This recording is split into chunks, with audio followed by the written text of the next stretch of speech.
Hello, wildlings. I'm your Creepsmith, and you found my Fear Forge. Lucky you. Welcome back, wildlings, and thank you for your patience.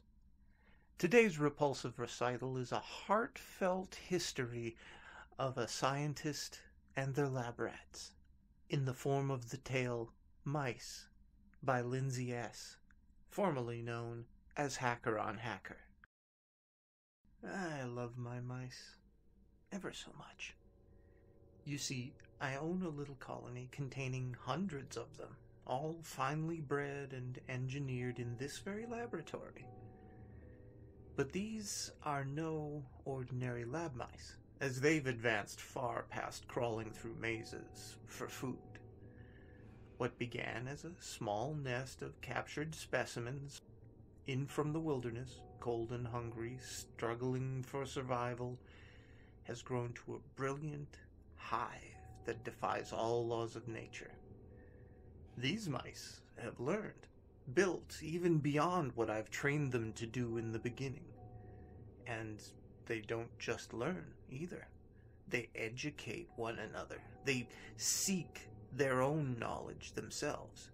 And though their little civilization thrives independently, they still know that I am their master. Long ago, I used to fear that as the mice grew more intelligent, they would no longer need me and overthrow not only myself, but this entire laboratory. Yet, one night it came to me that I mustn't think as a trainer, but as a god. For I have created their little universe, and I'd let it be known that I have the power to destroy it just as easily. Is that not how all gods function? And as a god, I would lay down my own commandments.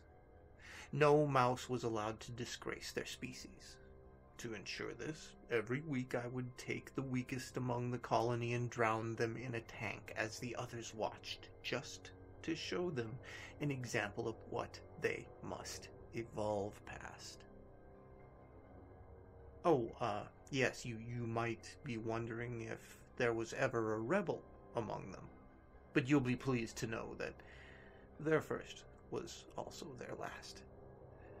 This young female built up a stockpile of arms and attempted to attack my monitor screen with them.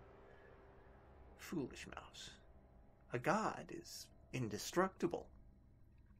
I plucked her out of the habitat and kept her in a little cage for a while, just trying to figure out what to do with her. I mean, I'd need something more than drowning.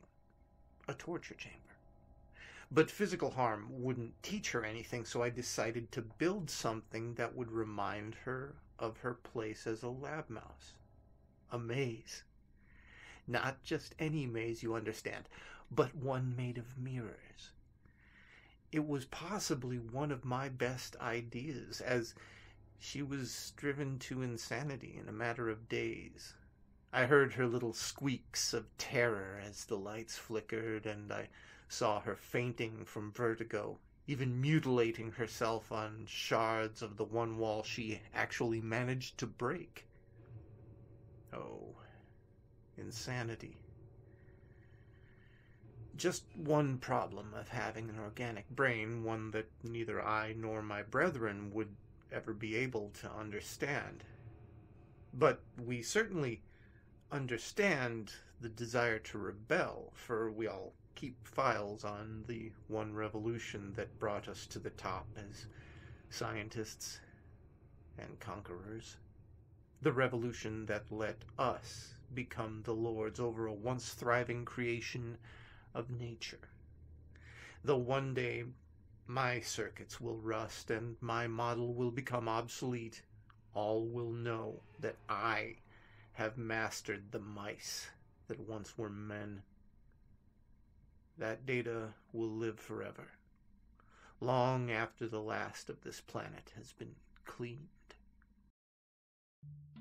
Why am I suddenly in the mood for cheese? Stay scary, wildlings. Remember, we're not the only ones trying to understand the world, and make the most of your nights.